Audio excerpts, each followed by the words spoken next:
اما بعد فاعوذ باللہ من الشیطان الرجیم بسم اللہ الرحمن الرحیم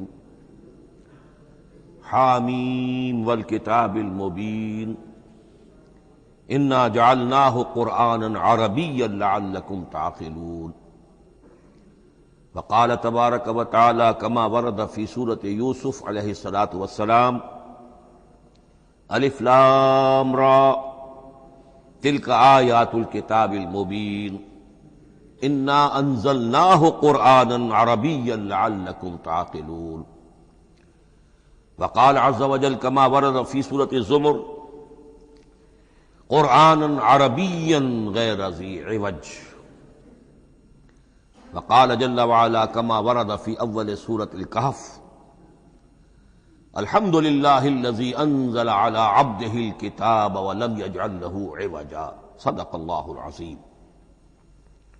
رب اشرح لي صدري ويسر لي أمري واحلل عقدة من لساني يفقهوا قولي۔ تعارف قرآن کے ضمن میں جو مباحث پہلی نشست میں مکمل ہو چکے ہیں اس میں ایک کمی رہ گئی تھی، اس کو پورا کر لیجئے۔ قرآن مجید کی 2 آیات کے بارے میں یہ روایت موجود ہے صحیح مسلم میں حضرت عبداللہ ابن مسعود رضی اللہ تعالی عنہ سے کہ سورہ بقرہ کی آخری 2 آیات حضور کو شب معراج میں عطا ہوئی ہیں، وہ زمین پر نازل نہیں ہوئیں بلکہ حضور نے آسمان پر پہنچ کر ان کو حاصل کیا ہے۔ یہ امت کے لیے شب معراج کے تحفے کے طور پر یہ 2 آیتیں آمن الرسول بما انزل الیہ من ربہ والمؤمنون کل آمن باللہ وملائکتہ وکتبہ ورسلہ لا نفرق بین احد من رسلہ وقالوا سمعنا واطعنا غفرانک ربنا والیک المصیر۔ پھر آخری آیت جس میں طویل ترین دعا ہے۔ یہ 2 آیات جو ہیں مستثنا کر لیجئے تو باقی جو ہے قرآن مجید وہ پھر پورا حجاز میں زمین پر نازل ہوا ہے محمد رسول اللہ صلی اللہ علیہ وسلم کے قلب مبارک پر۔ اب جو اگلی بحث ہے اس تعارف قرآن کے ضمن میں، قرآن کی زبان کون سی ہے؟ یہ سب جانتے ہیں عربی زبان ہے، لیکن کون سی عربی؟ عربی کوئی ایک نہیں ہے۔ جیسا کہ آپ کو معلوم ہے کہ ایک زبان ہوتی ہے تو اس کے ڈائلیکٹس ہوتے ہیں۔ پنجابی زبان کے نہ معلوم کتنے ڈائلیکٹس ہیں، بنگلہ زبان کے نہ معلوم کتنے ڈائلیکٹس ہیں، پشتوں کے کتنے ڈائلیکٹس ہیں۔ عربی زبان کے اس وقت پورے عالم عرب کے اعتبار سے تو دیکھیے تو ہر ملک کا جو ہے اپنا لہجہ ہے اور ان کے اپنے انداز ہے۔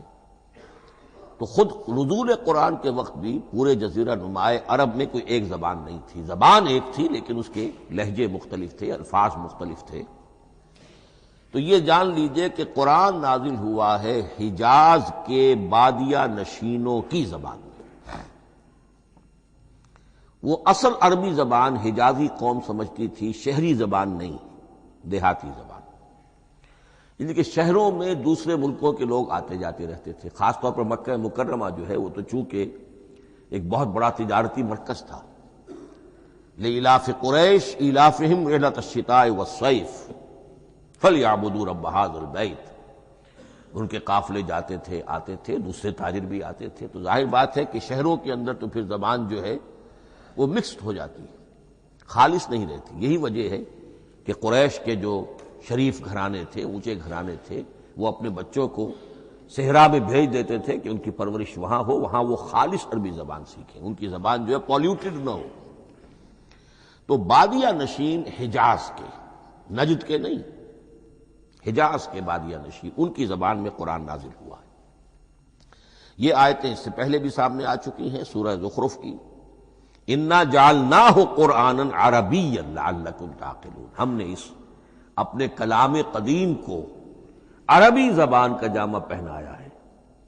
انا انزلناہ قرآنا عربیا، یہ سورہ یوسف کی آیات، ہم نے اتارا ہے اسے قرآن عربی بنا کر، قرآنا عربیا لعلکم تعقلون۔ سورہ زمر میں قرآنا عربیا غیر ذی عوج، یہ عربی مبین میں ہے، صاف ستھری دھلی ہوئی عربی زبان جس میں کہیں کوئی ٹیڑھ نہیں ہے، کوئی ایچ پیچ نہیں ہے۔ اور یہی پھر سورہ کہف میں جو ایک ترانہ حمد اللہ نے ہمیں سکھایا ہے کہ میرے اس انعام عظیم پر میرا شکر ادا کیا کرو، تو کن الفاظ میں الحمدللہ الذی انزل علی عبدہ الکتاب ولم یجعل لہ عوجا۔ تو یہ عربی مبین جو ہے اگرچہ اصلاً ہے بادیہ نشین حجاز کے، البتہ یہ کہ عرب کے دوسرے قبائل کے بھی ان کی زبانوں کے بعض الفاظ اس میں آئے ہیں۔ اس سے آگے بڑھ کر یہ کہ بعض معرب الفاظ بھی ہیں۔ ہندی زبان کا کوئی لفظ اس نے عربی کا جامہ پہن لیا، فارسی زبان کا کوئی لفظ اس نے عربی کا جامہ وہ بھی قرآن میں بعض ہیں، استثناءات ہیں یہ۔ جیسے سنگ گل، یہ فارسی زبان کا لفظ ہے، سنگ گل، وہ سجیل بن کر قرآن مجید میں آ گیا ہے۔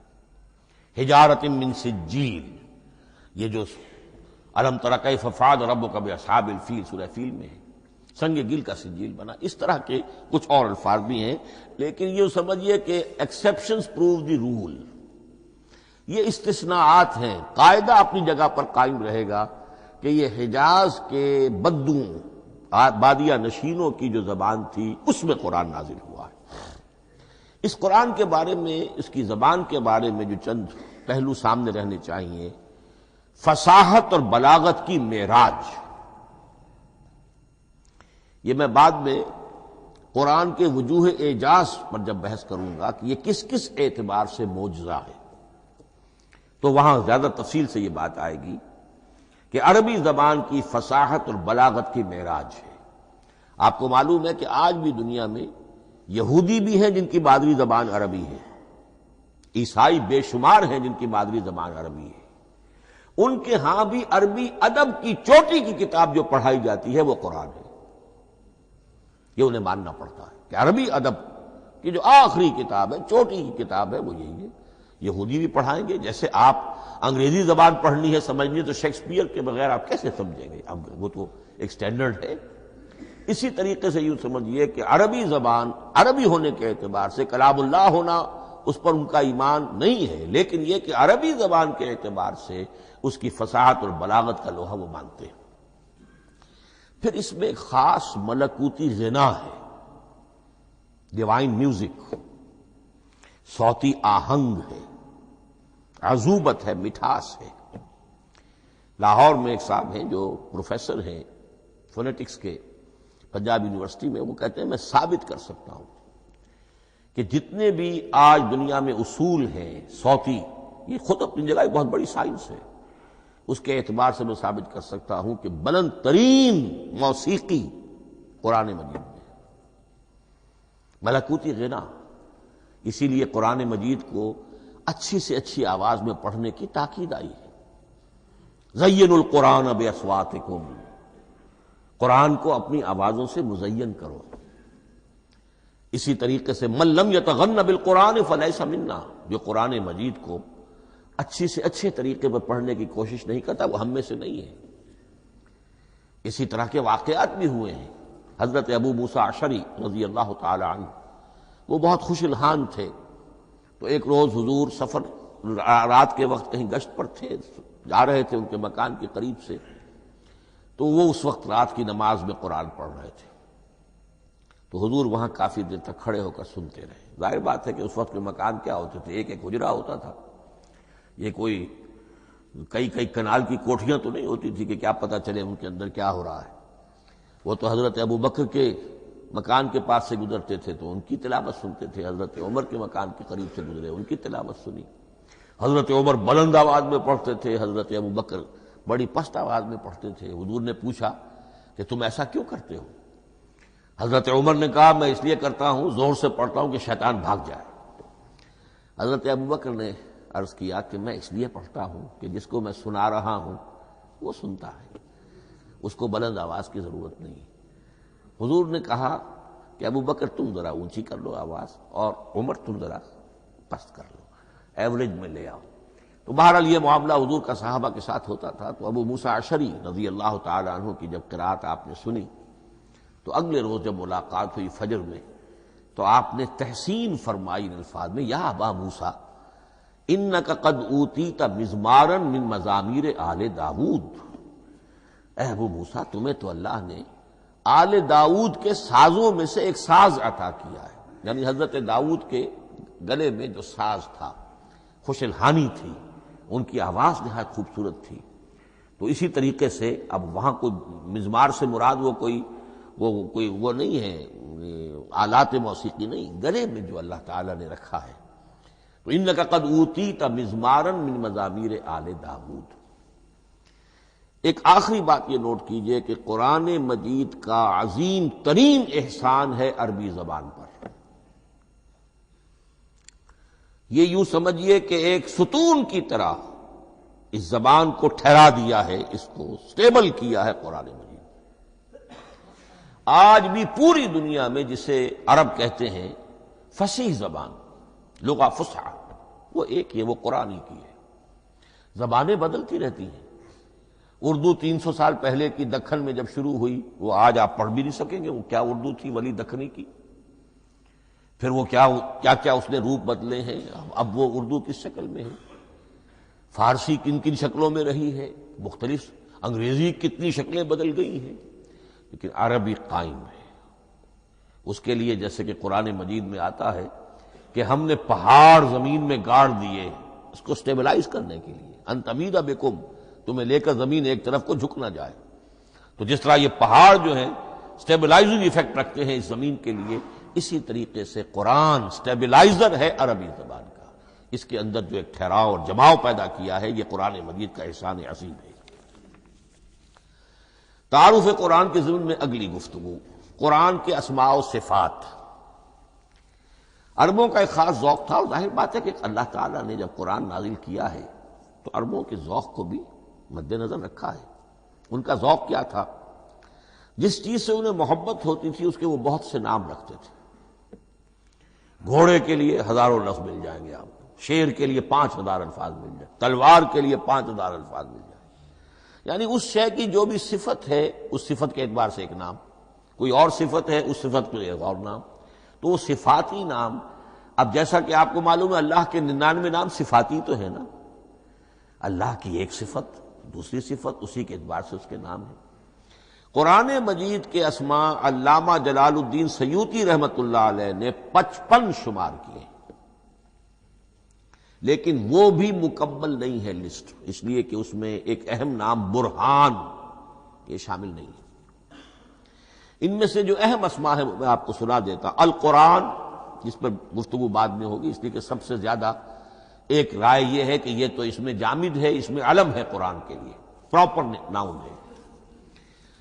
الکتاب، الذکر، الہدی، النور، الفرقان، کلام اللہ، الوحی، روحا من امرنا۔ پھر اس کی صفات کے اعتبار سے الکریم، الحکیم، العظیم، المجید، المبین، رحمہ، العلی، بصائر، بشرا، بشیر، نذیر، عزیز، قرآن عزیز، بلاغ، بیان، احسن القصص، احسن الحدیث، موعظہ، شفاء، مبارک، مہیمن، قیم، مثانیہ، متشابہ۔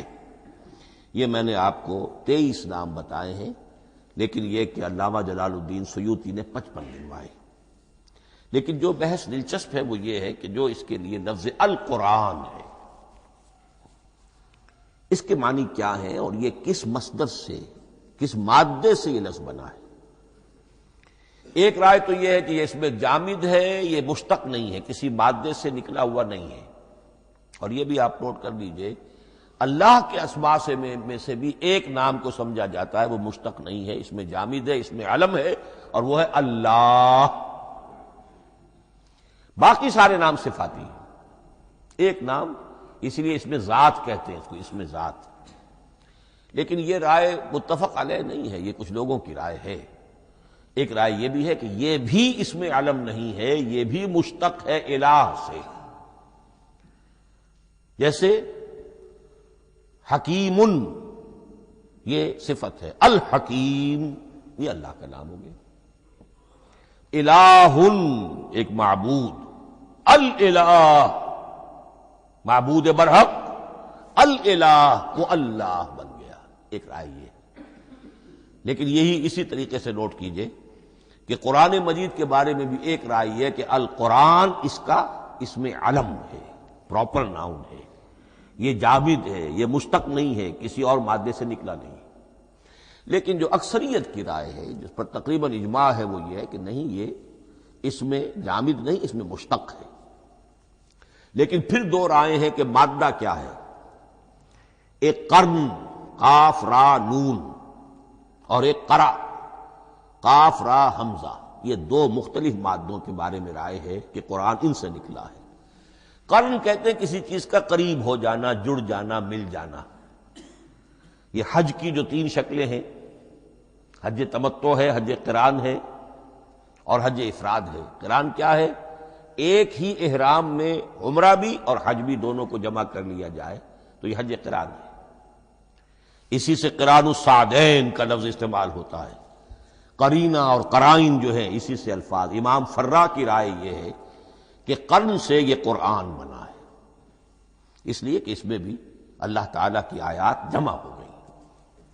اسی طرح قرأ قاف را اور حمزہ، اس قرات کا مصدر بھی بن جاتا ہے، جیسے رجحان، را جیم ہے، رجح سے رجحان، غفران، غفرانک ربنا، پروردگار ہم تیری مغفرت کے خواستگار ہیں۔ اسی طرح قرآن قرأ سے بنا ہے۔ مفعول جو ہے وہ مصدر کے معنی میں آ جاتا ہے، یعنی پڑھی جانے والی شے۔ اور ایک قرأ آتا ہے عربی زبان میں، قرأت الماء فی الحوض، میں نے پانی جمع کر لیا حوض کے اندر، بارش ہوئی میں نے کچھ پانی حوض میں جمع کر لیا، قرأت الماء فی الحوض۔ اسی سے قریہ کا لفظ بنا، قریہ بستی کو کہتے ہیں جہاں لوگ جمع ہو کر رہتے ہیں، قریہ۔ تو اس معنی میں یہ قرآن جو ہے یہ جمع ہے اللہ تعالیٰ کی اسماء صفات اور اللہ کی ذات جو ہے اور اس کی آیات کا جامع ہے۔ یہ ہے لفظ قرآن کی بحث۔ اگلی بحث اور بڑی اہم ہے اور دلچسپ ہے، قرآن کا اسلوب کلام کس کیٹیگری میں فال کرتا ہے؟ قرآن کیا ہے؟ ایک شے کی تو سختی سے نفی کی اللہ نے، یہ شعر نہیں ہے، وما علمناہ الشعر وما ينبغی لہ، سورہ یاسین۔ ہم نے شعر تو انہیں سکھایا ہی نہیں، محمد رسول اللہ کو صلی اللہ علیہ وسلم، اور وہ شعر ان کے شایان شان بھی نہیں۔ شاعروں کے بارے میں سورہ شعراء میں چونکہ بالعموم شاعروں کے بارے میں جو بات کہی گئی ہے، وَالشُّعَرَاءُ يَتَّبِعُهُمُ الْغَاوُونَ أَلَمْ تَرَ أَنَّهُمْ فِي كُلِّ وَادٍ يَهِيمُونَ إِنَّهُمْ يَقُولُونَ مَا لَا يَفْعَلُونَ إِلَّا الَّذِينَ آمَنُوا۔ استثناء تو ہے کہ اچھے لوگ بھی ہوتے ہیں، لیکن اکثر و بیشتر شعراء کا معاملہ یہی ہے، ان کی پیروی کرتے ہیں وہی لوگ کہ جو حد سے گزرنے والے ہوتے ہیں، لاؤبالیانہ انداز والے لوگ، غیر سنجیدہ لوگ پیروی کرتے ہیں۔ خود وہ بھی زمین و آسمان کے قلابے ملاتے ہیں، کبھی ادھر کی بات کبھی ادھر کی بات۔ اور تیسری بات یہ کہ عام طور پر جو کہتے ہیں وہ کرتے نہیں ہیں، انہم یقولون ما لا یفعلون۔ تو یہ شعر کی تو نفی کی گئی ہے۔ قرآن مجید جیسا کہ میں نے آپ کو سنایا تھا سورہ حاقہ کی آیات، انہ لقول رسول کریم وما هو بقول شاعر، یہ شاعر کا کلام نہیں۔ البتہ ایک بات نوٹ کیجئے، جسے آزاد شاعری، آزاد نظم کہا جاتا ہے، وہ میرا گمان یہ ہے، میں نے چونکہ ان چیزوں کا کوئی تحقیقی مطالعہ نہیں کیا ہے، کہ شاید وہ ہے ہی قرآن سے ماخوذ آزاد شاعری۔ اس میں وزن نہیں ہوتا، ردم ہوتا ہے۔ آزاد شاعری کے اندر ایک ردم ہوتا ہے، وزن نہیں ہے، ایک مصرع اتنا سا، ایک بڑا لمبا چوڑا، لیکن ردم رہے گا۔ یہ جو آزاد شاعری، بلینک ورس جس کو آپ کہتے ہیں، میرا گمان یہ ہے کہ شاید دنیا میں اس کا رواج قرآن کے بعد ہی ہوا ہو، اور قرآن مجید ہی کی نقالی میں یہ صنف جو ہے ادب کی وہ ایجاد کی گئی ہو۔ واللہ عالم، میں یہ بات دعوے سے نہیں کہہ سکتا، گمان ہے میرا۔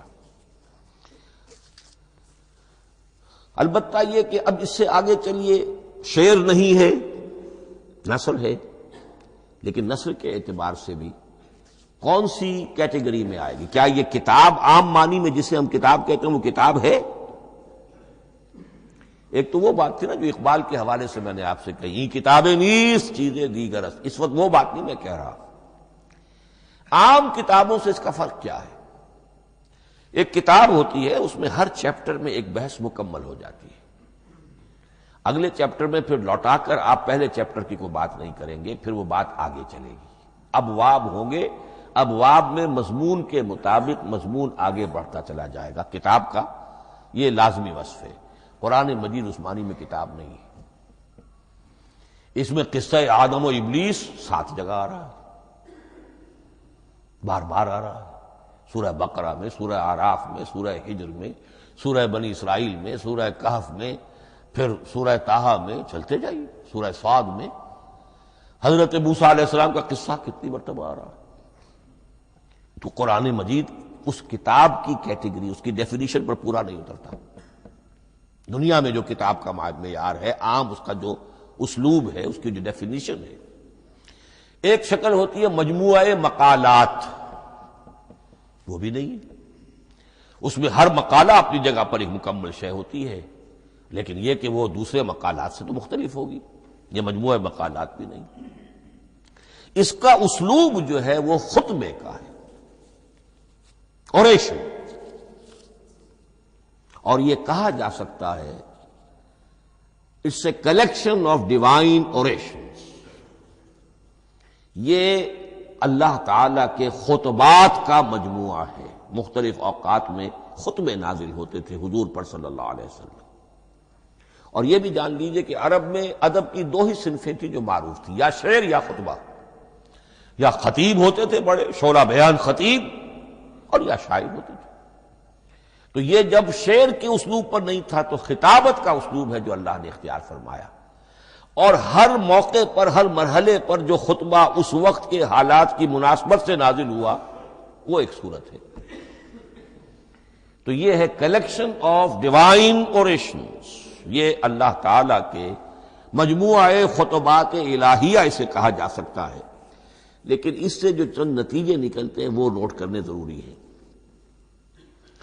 خطبے میں مخاطب اور مخاطب کے مابین ایک ریپور ضروری ہے۔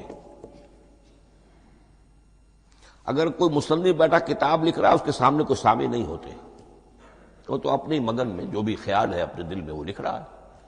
خطبے میں سامنے ہوتے، اگر ان کے درمیان رپورٹ نہ رہے، ہم آہنگی نہ رہے، تو پھر وہ خطبہ غیر مؤثر ہو جائے گا، لوگ جو ہیں ان کو اونگ آنے لگے گی، وہ متوجہ ہی نہیں رہیں گے۔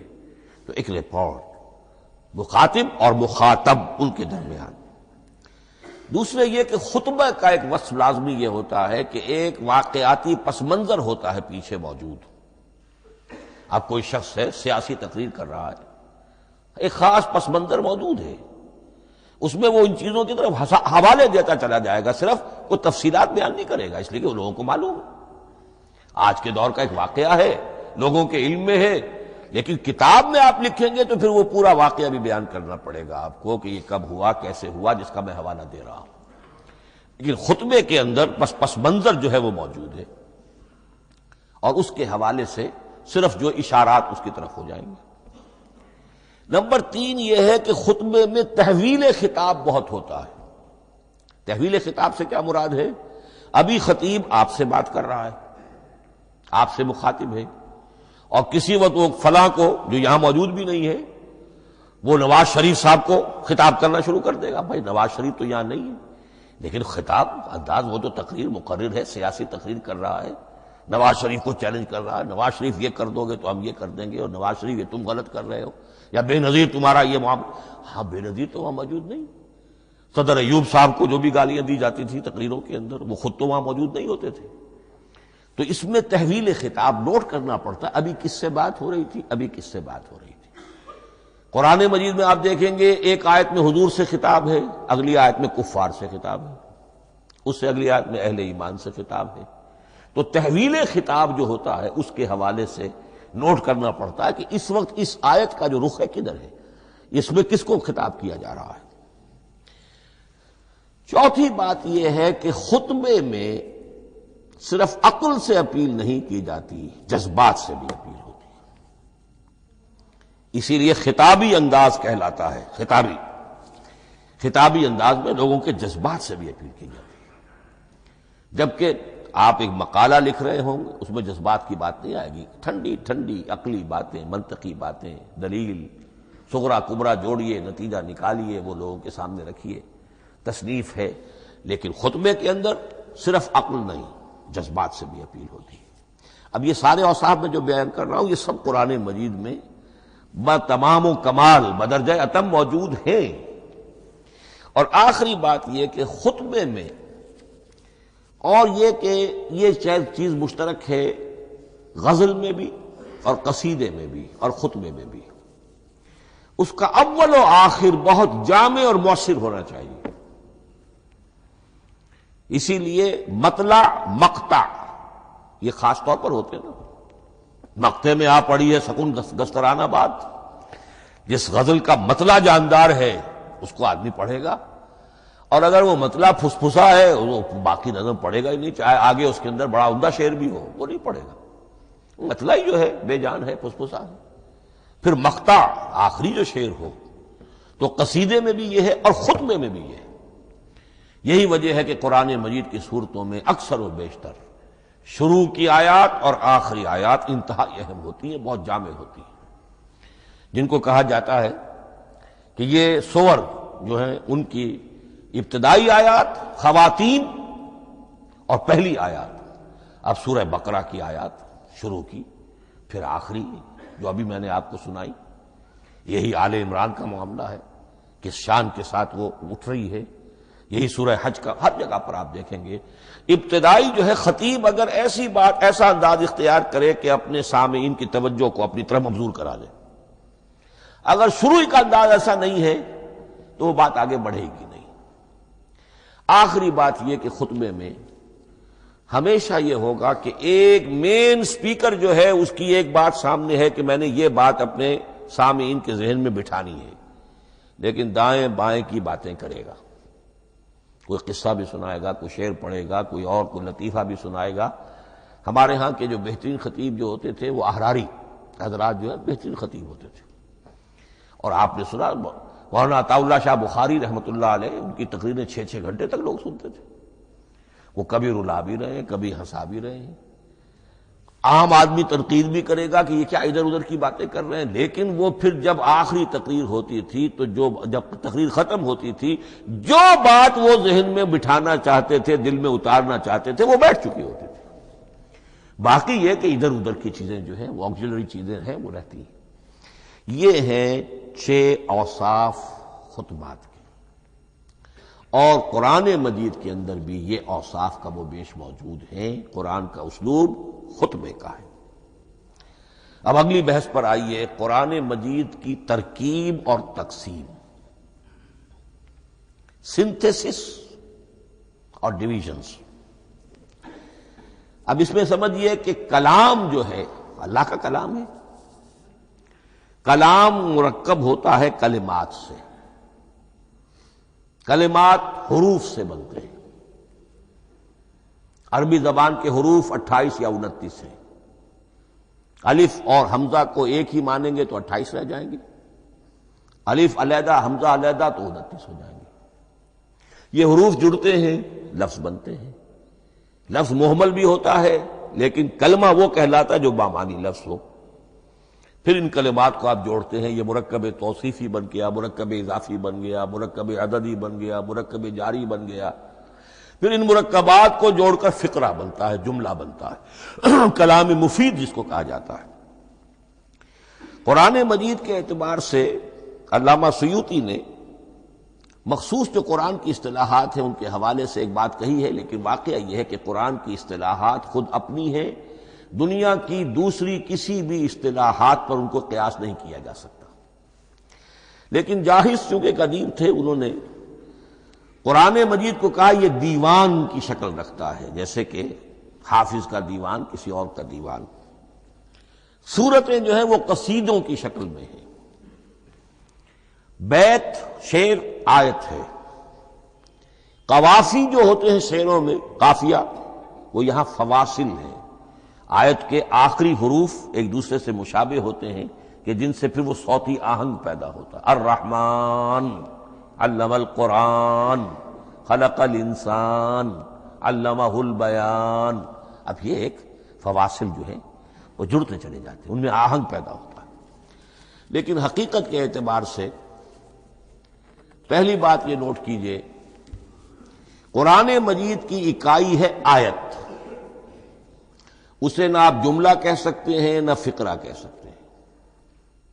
انگریزی میں ہمارا چونکہ بائبل کے لیے بھی جب ورس کا لفظ آ جاتا ہے تو انگریزی تراجم میں، انگریزی تحریروں میں، مقالوں میں ورس قرآن مجید کی آیت کے لیے لفظ آ جاتا ہے، ورس نمبر فلاں، بالکل غلط ہے۔ قرآن کی آیت یہ اس کا اپنی اصطلاح ہے، اپنا مفہوم ہے۔ لغوی مفہوم کیا ہے؟ نشانی، آیت نشانی۔ قرآن کی ہر آیت اللہ کے علم اور حکمت کی نشانی ہے۔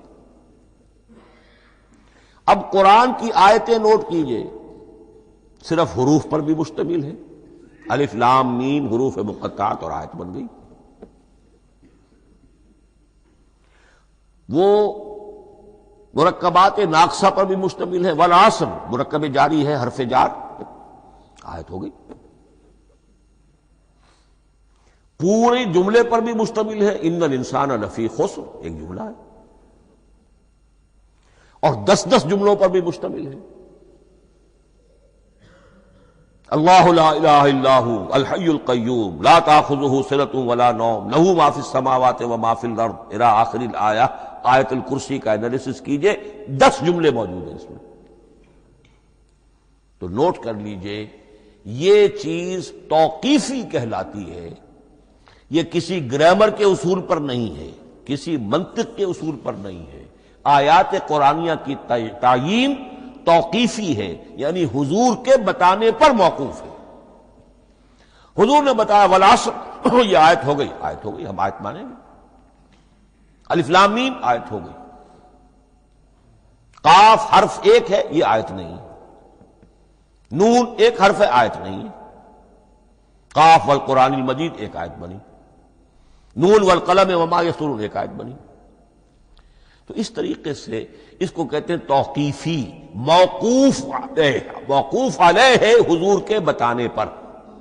اب اس میں روایات کا اختلاف ہو سکتا ہے کہ حضور سے کوئی روایت یہ ہو کہ یہ ایک آیت بنی یا 2 آیتیں بنی۔ مثلا بڑی اہم مثال آپ کو دے رہا ہوں، سورہ مزمل کی جو دوسرا رکوع ہے، پورا دوسرا رکوع وہ 1 آیت شمار ہوتا ہے، اور میرا بڑا گمان رہا بہت عرصے تک کہ یہ 1 آیت نہیں ہو سکتی، یہ مختلف اوقات میں نازل ہوئی ہیں، 2 اوقات میں نازل ہوئی ہے، اور یہ مجھے قول مل گیا علامہ سیوطی کے ہاں، حضرت عبداللہ ابن عباس رضی اللہ تعالی عنہما کا قول کہ یہ 2 آیتیں ایک نہیں۔ لیکن یہ کہ یہ ہوگا موقوف روایت پر، میں کوئی نہیں ہوں جو اسے قرار دے سکوں۔ ہاں مجھے اگر کوئی روایت مل جاتی ہے، کوئی خبر یا اثر، خبر محمد الرسول اللہ کی یا اثر آپ کے کسی صحابی کا صلی اللہ علیہ وسلم ورضی اللہ تعالی عنہ، تو پھر یہ ہے کہ ہم مانیں گے۔ تو اس کو کہتے ہیں توقیفی۔ آیات اور سور کا معاملہ توقیفی ہے بالکل، یا کسی منطق، کسی گرامر، کسی اصول بیان، کسی پر مبنی نہیں ہے، یہ مبنی ہے حضور کے بتانے پر۔ اس طرح سورت کسے کہتے ہیں؟ عربی زبان میں سور کے معنی ہے فصیل۔ فَضُرِبَ بَيْنَهُمْ بِسُورٍ لَهُ بَابٌ، سورہ حدید کے اندر الفاظ آئے۔ اب اس کا کیا تصور دیا گیا کہ ہر آیت جو ہے وہ اللہ کے علم اور حکمت کی نشانی ہے۔ 10 آیتیں، 20 آیتیں، 100 آیتیں، 285 آیتیں، 286 آیتیں جوڑ کر ایک فصیل باندھ دی گئی۔ یہ شہر حکمت خداوندی ہے، ایک نظم ہوتا ہے۔ جیسے آپ شہر کا ٹاؤن پلاننگ آج کا تو بہت بڑا فن ہے، بڑی اسپیشلائزیشن ہے، شہر کو پلان کرنا، اس کے اندر کیا کچھ ہونا چاہیے، کس طرح سے ہونا چاہیے۔ تو یہ سورت جو ہے یہ ایک یونٹ ہے قرآن مجید کی، اور اس کا جو لفظی معنی ہے فصیل، گویا کہ اس نے گھیرے میں لیا ہوا ہے ایک شہر معنی کو، علم و حکمت کے ایک شہر کے گرد یہ فصیل جو ہے پوری ہوئی ہے۔ اب اس میں نوٹ کر لیجئے جہاں تک، اچھا جیسے آیتیں چھوٹی بھی ہیں بڑی بھی ہیں، والعصر بھی آیت ہے اور الف لام میم بھی آیت ہے، اور جیسا کہ میں نے عرض کیا آیت الکرسی بھی آیت ہے. اس طرح سورتیں چھوٹی بھی ہیں بڑی بھی ہیں. سورۃ العصر 3 آیتیں، سورۃ الکوثر 3 آیتیں، سورۃ النصر 3 آیتیں، 3 ہی سورتیں 3 آیتوں پر مشتمل ہیں. 3 سے کم پر کوئی نہیں، 2 آیات کی کوئی صورت نہیں ہے. لیکن آگے آپ چلتے جائیے، اس کی بڑی سے بڑی تعداد سورہ بقرہ جو ہے سب سے بڑی ہے. تو آیت اور سورت کے علاوہ دور صحابہ میں صرف ایک لفظ اور تھا قرآن کی تقسیم کے ضمن میں، اور وہ تھا منزل یا حزب. منزل یا حزب 7 منزلوں میں یا 7 احزاب میں قرآن کو تقسیم کیا گیا، تاکہ جو شخص قرآن مجید ایک ہفتے میں ختم کرنا چاہے، ہر شب میں اکثر و بیشتر وہ لوگ رات کو ہی رات کی نماز میں قرآن پڑھتے تھے، ایک منزل پڑھ لے تو ہفتے میں پورا قرآن ختم ہو جائے گا. یہ حزب بھی ہے اور منزل بھی ہے. اور یہ چونکہ دور صحابہ میں تھا، یقیناً حضور نے بتایا ہوگا، اس میں آپ کو عجیب حسن نظر آئے گا. اس میں یہ نہیں کیا گیا کہ بالکل برابر برابر ساتھ کر دو بھائی، چاہے صورتیں ٹوٹ جائیں. صورتوں کی فصیل کوئی نہیں ٹوٹتی، اس میں صورتیں مکمل جو کہ تو آئیں گی. اور پھر یہ کہ عجیب بات ہے کہ سورہ فاتحہ کو اگر ایک طرف رکھ دیں، وہ قرآن کے دیباچے کی حیثیت رکھتی ہے. تو پہلی منزل میں 3 سورتیں، دوسری میں 5 سورتیں، تیسری میں 7، چوتھی میں 9، پانچویں میں 11، چھٹی میں 13 اور 17 اور 7ویں میں 65. یہ ہے کہ جو ان صورتوں کی ایک بڑی جیسے کہ ایک سیڑھی چڑھ رہی ہے، اور تقریباً مساوی ہو جاتے ہیں. کوئی 4.25 پارے ہے، کوئی 4.5 پارے ہے، کوئی 4.25 پارے، اس طریقے سے ہے تقریباً مساوی. لیکن آرٹیفیشل ایکویلٹی پیدا کرنے کے لیے، مصنوعی مساوات پیدا کرنے کے لیے صورتوں کی فصیلوں کو نہیں توڑا گیا. اس سے آگے چل کر جو پاروں کی تقسیم ہے وہ بہت بعد کی بات ہے، 30 پارے، اور اس میں آپ کو یہ ساری قباحتیں نظر آئیں گی. اس میں صورتوں کی فصیلیں توڑی گئی ہیں اور بڑے بھونڈے طریقے پر توڑی گئی. سورہ ہجر ایک آیت ادھر ہے، باقی ساری صورت جو ہے اگلے پارے میں فصیلیں توڑ دی گئی. معلوم ہوتا ہے کسی شخص کے پاس جو قرآن تھا مصحف، اس نے صفحے گنے، 7 سے 30 سے تقسیم کیا اور برابر صفحوں کے اندر وہ پارے بنا دیے. لیکن بہرحال دور صحابہ میں پاروں کا کوئی ذکر نہیں تھا، یہ بات کی بات ہے. دور صحابہ میں آیت، سورت اور حزب. اسی طریقے سے طویل سورتوں کو جو رکوعوں میں تقسیم کیا گیا، یہ بھی بات کی بات ہے. لیکن یہ جو تقسیم کیا گیا ہے سورتوں کو رکوعوں کی شکل میں، 35 سورتیں تو قرآن کی ایسی ہیں چھوٹی ہیں جو ایک ایک ہی رکوع پر مشتمل ہے. آخری پارے کی 37 صورتیں ہیں، پہلی 2 کی جو 2 رکوع ہے، باقی سب کی سب جو ہے وہ ایک ایک رکوع شمار ہوتا ہے. لیکن رکوع کیوں کیے گئے؟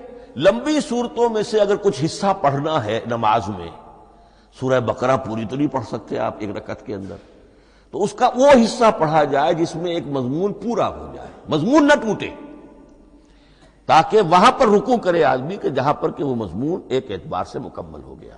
تو رکوع سے رکعت ہے، رکوع ہے، اس رکعت کے اندر ایک حصہ اتنا پڑھا جائے تاکہ مضمون جو ہے وہ خوبصورت رہے اور اس کا سلسلہ برقرار رہے. یہ تقسیم بھی اگرچہ بہت ہی ایک بدنام شخص ہے ہماری تاریخ کا، حجاج ابن یوسف، یہ اس کی ہوئی تقسیم ہے یا اس نے کرائی ہے، بہرحال اس کی طرف منسوب ہے. اور یہ بات ماننی پڑتی ہے کہ بڑے گہرے غور و فکر سے تقسیم کی گئی ہے، الل ٹپ نہیں ہے، بلکہ اس کے لیے واقعتاً غور کر کے جہاں وہ مضمون ختم ہوتا ہے. کہیں کہیں آپ اختلاف کر سکتے ہیں اور آپ کو حق حاصل ہے، اس لیے کہ یہ چیزیں توقیفی نہیں ہیں، یہ حضور کی بتائی ہوئی نہیں ہے، نہ رکوعوں کی تقسیم. اب سعودی عرب میں جو قرآن مجید چھپ رہے ہیں ان میں حزب ہو گئے ہیں، یعنی ہر پارے کو پارے برقرار رکھ کر 8 حزب بنا دیے انہوں نے، 4 حزب بنا دیے اور پھر نصف حزب کر کے 8 حصے کر دیے. تو یہ چیزیں جو ہمارے ہاں رکوع تو پاروں سے ادھر ادھر ہو جاتے ہیں، پارا بدل گیا رکوع وہی چل رہا ہے، اس لیے کہ رکوع میں مضمون کو پیش نظر رکھا گیا ہے، جبکہ پارے میں مضمون کو نہیں سامنے رکھا گیا. تو رکوع کا معاملہ جو ہے چاہے وہ حجاج ابن یوسف ہی نے کیا ہے، لیکن یہ کہ بہرحال وہ بہت صحیح ہے، اکثر و بیشتر، کہیں کہیں آپ اس سے اختلاف کر سکتے ہیں۔ تو یہ تو اس کا ہم نے آپ کے سامنے رکھا سنتھیسس۔ اب اگلا موضوع ہے ترتیب و تدوین کیسے ہوئی۔ ان علینا جمعہ و قرآنہ، ہمارے ذمے ہے اس کو جمع بھی کرنا اور پڑھوانا بھی، اور پڑھوانے میں ترتیب آ جائے گی لازماً۔ لیکن یہ کہ ایک بات تو اس میں بالکل متفق علیہ ہے، جس میں کسی شک و شبے کی گنجائش نہیں، قرآن کی ترتیب نزولی اور تھی، ترتیب مصحف اور ہے۔ ترتیب مصحف میں سورہ فاتحہ کے بعد سورہ بقرہ ہے، سورہ بقرہ نازل ہوئی ہے مدنی دور میں جا کر، پھر سورہ آل عمران ہے وہ بھی مدنی ہے، سورہ نساء ہے وہ مدنی ہے، سورہ مائدہ ہے وہ مدنی، پھر آئی ہے سورہ انفال اور سورہ توبہ۔ یہ سورہ انفال تو مدنی نہیں، سورہ انعام اور سورہ اعراف یہ ہے کہ جو مکیات ہیں، یہ کہ بھی مکی دور کی بھی آخری زمانے کی ہے۔ ابتدائی جو مکی صورتیں وہ سب سے آخری حصے میں ہیں، 29واں پارہ اور 30واں پارہ۔ تو ترتیب نزولی اور تھی، ترتیب مصحف اور ہے، اس میں تو کسی شک و شبے کی گنجائش نہیں۔ لیکن ہمارے ہاں اہل تشیع نے اس چیز کو بہت اچھالا ہے۔ ان میں سے بعض گروہ ایسے ہیں جن کا کہنا یہ ہے کہ اصل قرآن جو ہے وہ ترتیب نزولی کے مطابق تھا، یہ ترتیب تو عثمان نے کر دی رضی اللہ تعالی عنہ۔ حضرت علی کے پاس اصل قرآن جو ترتیب نزولی کے مطابق تھا موجود تھا، اور اب بھی ان کے خیال میں جو ان کے امام غائب جو ہیں چھپے ہوئے ہیں غار میں، تو ان کے پاس وہ نسخہ اصل حضرت علی والا موجود ہے، اور جب وہ ظاہر ہوں گے تو اصل قرآن لے کر آئیں گے۔ یہ سارے شیعوں کا قول نہیں ہے، لیکن یہ کہ ان میں بہت سے لوگ ہیں کہ جو ان باتوں کو مانتے ہیں۔ جہاں تک اس بات کا تعلق ہے کہ حضرت علی نے ترتیب نزولی پر کوئی مصحف جمع کیا ہو، اس میں کوئی اشکال نہیں ہے، اس لیے کہ علمی طور پر یہ ایک بڑی عمدہ ایکسرسائز بنتی ہے۔ ایک زمانے میں میں بہت کوشش کرتا رہا ترتیب نزولی سے، اس لیے کہ ترتیب نزولی سے سیرت نبوی اخذ ہوتی ہے، پہلے کیا نازل ہوا، پھر کیا نازل ہوا، پھر کیا نازل ہوا۔ در حقیقت اگر آپ ترتیب نزولی سے قرآن مرتب کر دیں تو وہ سیرت النبی بن جائے گی۔ تو اس کو سمجھنے کے لیے ایک زمانے میں نے بڑی محنت کی ہے، لیکن ایک تو یہ کہ وہ یقین سے وہ باتیں ملتی نہیں ہیں، بعض روایات ہیں، لیکن یہ کہ پھر بھی آپ یقین سے نہیں کہہ سکتے۔ اکثر و بیشتر قرآن مجید میں لکھا بھی ہوتا ہے، ترتیب کے موٹی موٹی چیزیں معلوم ہیں نزولی ترتیب کی، لیکن یہ ہے کہ یقین کسی بات پر نہیں۔ تو پہلی بات یہ ہے کہ ہمارے نزدیک، اہل سنت کے نزدیک، اصل جو حجت ہے دین میں وہ ترتیب مصحف ہے۔ یہی ترتیب جو اس وقت مصحف عثمان کی ہے رضی اللہ تعالی عنہ، یہی ترتیب ہے لوح محفوظ کی، یہی ترتیب ہے ام الکتاب میں، یہی ترتیب ہے کتاب مکنون میں۔ اب اس کو سمجھیے کہ اس کی تدوین کن مراحل میں ہوئی۔ سب سے پہلے اس کے جو مراحل ہیں 3، خود نبی اکرم صلی اللہ علیہ وسلم کے زمانہ مبارک میں جمع اور ترتیب یہ ہو گئی، لیکن کتابی شکل میں نہیں، ما بین الدفتین نہیں۔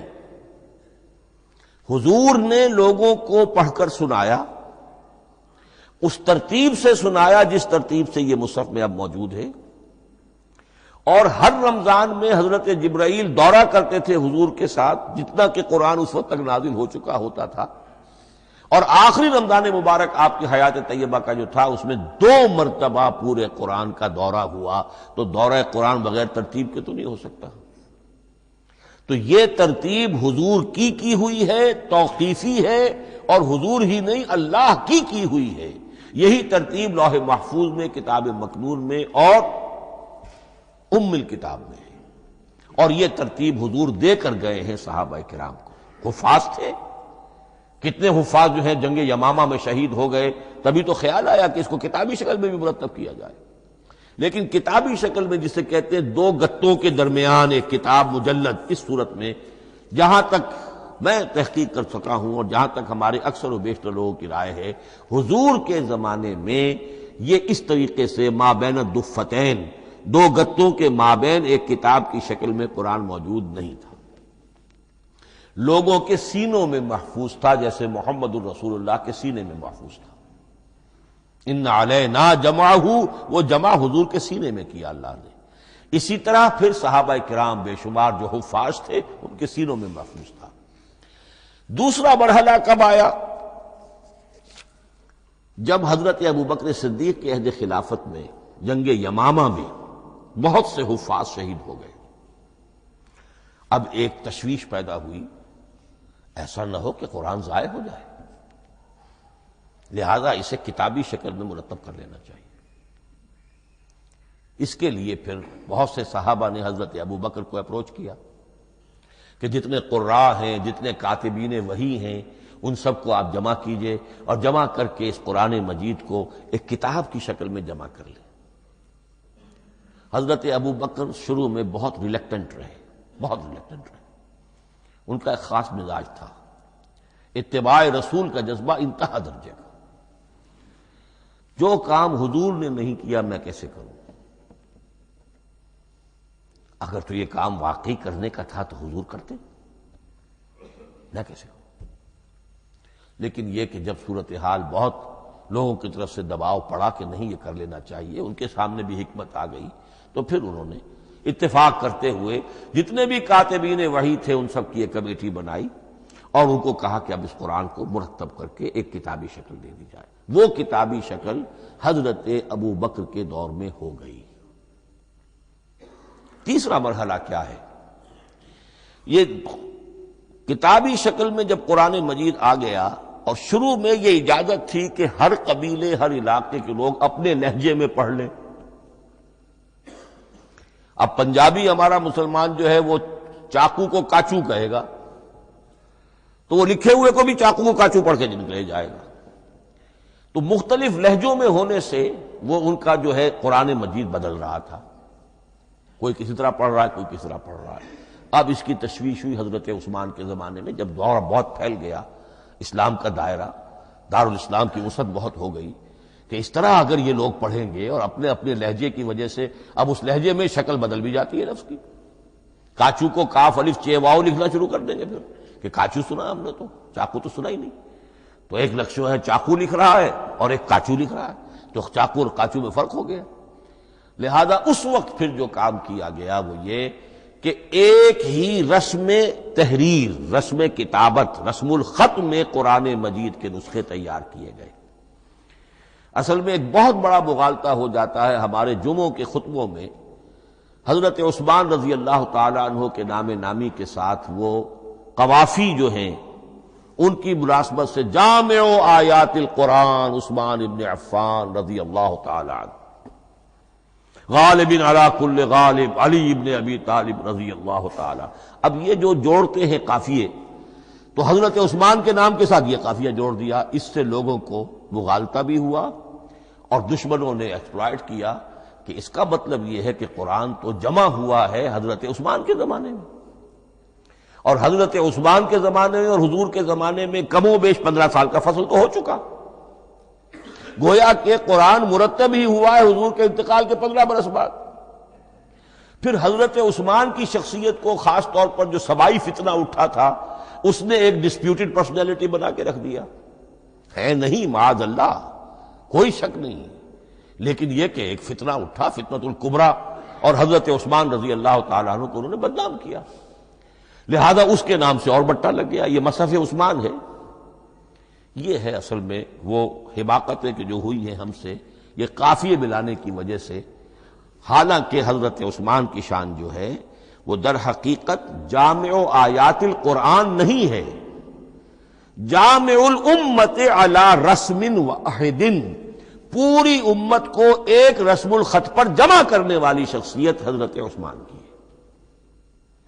مثلا اب دیکھیے مالک یوم الدین کس طرح لکھیں گے؟ میم لام اور کاف، میم الف اور لام اور کاف لکھیں گے آپ، یہ غلط ہو جائے گا۔ میم پر کھڑا زبر ہوگا اور اس کو مالک پڑھیں گے، میم پر اگر کھڑا زبر نہیں ہے پڑا زبر ہے تو ملک پڑھیں گے، اور قراتوں میں یہ دونوں موجود ہے، ملک یوم الدین بھی ہے اور مالک یوم الدین بھی ہے۔ اگر آپ نے میم الف لکھ دیا ایک قرات نکل گئی، اب وہ اس میں آ ہی نہیں سکتی، وہ تو مالک ہی پڑھا جائے گا۔ یہ زیر زبر بھی جو لگے ہیں قرآن مجید میں، یہ بھی حجاج ابن یوسف کے زمانے میں لگے، اس سے پہلے نہیں تھے۔ اور یہ رموز و اوقاف، یہ آیتوں کے نشان اور یہ وقفہ بیچ میں، یہ بھی حجاج ابن یوسف کے زمانے کی چیزیں ہیں۔ ورنہ عربوں کے لیے تو ان کی اپنی زبان تھی، انہیں ان چیزوں کی ضرورت ہی نہیں تھی۔ آپ کو معلوم ہے پرانے زمانے کے جو منشی ہوتے تھے، انشاء پرداز، وہ جب خط لکھتے تھے تو اس میں نقطے وغیرہ نہیں لگاتے تھے۔ جس کو خط لکھا جا رہا ہے وہ توہین سمجھے گا کہ شاید مجھے جاہل سمجھا کہ نقطے بھی لگا کے بھیجا جا رہا ہے خط پر، گویا کہ میں تو سمجھ ہی نہیں سکتا بغیر نقطوں کے۔ تو یہ جو ہے پرانے جو شکستہ خطوط لکھے جاتے تھے ان کا یہ انداز تھا، لہذا کوئی نقطے وغیرہ نہیں تھے، یہ بھی بعد میں لگے۔ تو ملک یوم الدین، مالک یوم الدین، اس کی رسم آئے گا میم لام کاف، کھڑا زبر ہے مالک یوم الدین اور ویسے پڑا زبر ہے ملک یوم الدین۔ یہ رسم الخط ہے جس پر کہ حضرت عثمان رضی اللہ تعالی عنہ نے پوری امت کو جمع کر دیا، اور اس کے نسخے تیار کرا کے، مختلف روایات میں آتا ہے 5 یا 7 نسخے تھے، ایک مدینہ منورہ میں رکھا اپنے پاس، اور اسی پر ان کے خون کے دھبے بھی ہیں، اور وہ نسخہ قرآن مجید کا اب استنبول کے اندر ہے، توپ کاپی کا جو عجائب خانہ ہے، عجائب گھر ہے، جس میں جہاں نوادرات کے ساتھ ساتھ حضور کے بھی کچھ تبرکات اور جمع ہیں، وہاں وہ نسخہ موجود ہے۔ اس میں انگلی جو کٹی تھی حضرت نائلہ جو ان کی اہلیہ تھی، جب وار کیا گیا ہے حضرت عثمان پر، قرآن پڑھ رہے تھے، انہوں نے روکا اپنے ہاتھ سے تو ان کی انگلی کٹی اور اس کے خون کے قطرے جو ہیں وہ مصحف پر آئے۔ تو یہ وہ قرآن، پھر انہوں نے ایک مکہ مکرمہ میں، ایک دمشق میں، ایک کوفے میں، ایک یمن، ایک بحرین، ایک بصرہ، مختلف جگہوں پر وہ آفیشل ورشن قرآن کا صرف رسم الخط اسکرپٹ کے اعتبار سے۔ لیکن اب پھر نوٹ کر لیجئے، قرآن مرتب ہو چکا، مدون ہو چکا دور نبوی میں، لیکن کتابی شکل میں نہیں، سینوں میں محفوظ۔ دور خلافت ابی بکر میں وہ کتابی شکل میں لایا گیا، اور اس کے لیے پھر بحث ہوئی کہ اب اس کا نام کیا رکھا جائے۔ اس کے لیے کئی نام تجویز ہوئے، سفر بھی، انجیل بھی، وغیرہ وغیرہ، لیکن پھر اس کو حضرت عبداللہ ابن مسعود رضی اللہ تعالی عنہ نے اہل حبشہ سے استشہاد کرتے ہوئے مصحف نام رکھا، مصحف۔ یہ مصحف بن گیا حضرت ابو بکر کے زمانے میں، لیکن مصحف کی قرأت کے جو فرق ہو رہے تھے تو وہ لکھنے کے اندر بھی فرق آنا شروع ہو گیا۔ اس کو دور کیا حضرت عثمان نے، اس کا آفیشل ورژن تیار کروایا، ایک رسم الخط پر پوری امت کو جمع کر دیا، باقی جو نسخے تھے انہیں آپ نے پھر ضائع کر دیا، تاکہ کوئی اور یہ نہ رہے کہ اب یہ بھی ایک تھا پرانا نسخہ نکل آیا، اس میں تو یہ لفظ اس طرح لکھا ہوا ہے۔ تو جامع الامت علی رسم واحد، ایک ہی رسم الخط پر پوری امت کو جمع کرنے والی شخصیت وہ حضرت عثمان کی ہے رضی اللہ تعالی عنہ۔ بہرحال یہ نوٹ کیجئے کہ یہ مرحلہ بھی حضرت عثمان کے زمانے میں، تو یوں سمجھیے کہ حضرت عثمان کا پورا عہد بھی آپ جوڑ لیں تو آپ کی جو شہادت ہے وہ تقریباً یوں سمجھیے کہ حضور کے انتقال کے وہ 25 برس بعد ہے، گویا ربع صدی کے اندر اندر حضور کے انتقال کے بعد، چوتھائی صدی کے اندر اندر سارے مراحل طے ہو گئے۔ یہی وجہ ہے میں نے شروع میں آپ کو بتایا تھا کہ پوری دنیا یہ مانتی ہے کہ آج جو قرآن مسلمانوں کے پاس ہے یہ ہے وہی جو محمد عربی صلی اللہ علیہ وسلم نے اپنی امت کو دیا تھا۔ یہ دوسری بات ہے کہ ہم سمجھتے ہیں کہ محمد عربی صلی اللہ علیہ وسلم کو یہ اللہ کے کلام کی صورت میں حضرت جبرائیل نے پہنچایا تھا، وہ اس کو نہیں مانتے، لیکن یہ حصہ اس کا ماننے پر مجبور ہے کہ وہ اصل قرآن اپنی اسی انٹیگریٹی کے ساتھ، اپنے پوری پیور، اس کا جو بھی ہے ٹیکسٹ پیور ہے، اور اس کی انٹیگریٹی میں کوئی شک و شبہ کی گنجائش نہیں ہے کہ یہ وہی شے ہے جو محمد نے اپنی امت کو عطا فرمائی تھی صلی اللہ علیہ وسلم۔ ایک آخری بات، چل میرے پاس 3 منٹ ہیں، یہ جو میں نے آپ کو ترتیب بتائی تھی قرآن کی، آیتیں، سورتیں، پھر حزب، اب اس میں ایک شے نوٹ کر لیجئے۔ آیت اللہ تعالیٰ کے علم و حکمت کا ایک نمونہ ہے، آیتوں کو جوڑ کر جب سورت بنائی تو آیتوں کے اندر جو ربط ہے، اس ربط آیات سے ایک اور معنی ایک اور حکمت کا دروازہ کھلتا ہے۔ جیسے موتی ہے، ہر موتی بڑا خوبصورت ہے، لیکن جس ترتیب سے آپ نے پرویا، اس کو دھاگے میں ہار بنایا، اس ترتیب سے اس کا حسن دوبالا ہو جائے گا۔ ہر موتی کا اپنی جگہ پر ایک حسن ہے، لیکن اس ترتیب کی وجہ سے اس کے حسن کا ایک اور پہلو ظاہر ہوگا۔ اسی طرح قرآن مجید کی صورتوں میں ربط آیات بہت اہم ہے۔ ایک مرکزی مضمون ہوتا ہے ہر صورت کا، مرکزی مضمون، عمود، اور اس کے گرد وہ ساری آیتیں اس طریقے سے گھوم رہی ہوتی ہیں، جڑی ہوئی ہوتی ہے، جیسے کہ ایک دھاگے کے اندر پروئے ہوئے موتی ہوتے ہیں کہ جس کی جو ہار کی شکل اختیار کرتے ہیں۔ دوسری بات یہ، اکثر و بیشتر صورتیں قرآن مجید میں جوڑوں کی شکل میں ہیں۔ ایک مضمون کا ایک پہلو اس جوڑے کے ایک فرد میں، اور دوسرا پہلو اسی کا دوسرے فرد میں۔ جیسے معوذتین، دو صورتیں ہیں، مضمون ایک یہ تعوذ، معوذتین۔ الزہراوین، سورہ بقرہ سورہ آل عمران کو کہا گیا الزہراوین، حضور نے فرمایا دو نہایت تابناک صورتیں، بڑی روشن صورتیں۔ جیسے آپ دیکھیں گے یا ایھا المدثر یا ایھا المزمل قم اللیل الا قلیلا یا ایھا المدثر قم فانذر، ایک ہی طرح کا اٹھان ہے، حضور سے خطاب ہو رہا ہے۔ سورۃ الضحیٰ، سورۃ الانشراح، یہ تمام جوڑوں کی شکل میں۔ اسی طرح سورہ طلاق، سورہ تحریم، یا ایھا النبی اذا طلقتم النساء فطلقوہن لعدتہن یا ایھا النبی لم تحرم ما احل اللہ لک تبتغی مرضات ازواجک۔ شوہر اور بیوی کے درمیان تعلق یا تو اتنا گہرا ہو جاتا ہے کہ ایک دوسرے کے لحاظ میں وہ حدود خدا بندی ٹوٹنے لگے، بیوی کی وجہ سے آپ نے کسی حرام شے کو حلال کر لیا یا حلال کو حرام کر لیا، بیوی کو ناپسند ہے وہ شے، تو حضور سے ذرا سا یہ ہو گیا تھا معاملہ۔ اپنی ازواج مطہرات حضرت عائشہ اور حضرت حفصہ رضی اللہ تعالی عنہما، ان دونوں کی رضا جوئی کے لیے وہ خاص قسم کا شہد ہے، قسم کھا لی آپ نے کہ میں اسے استعمال نہیں کروں گا۔ لما تحرم ما احل اللہ لک، اے نبی آپ کیوں حرام کرتے ہیں اپنے اوپر وہ شے جو اللہ نے آپ کے لیے حلال کی ہے؟ تبتغی مرضات ازواجک، اپنی بیویوں کی رضا جوئی میں۔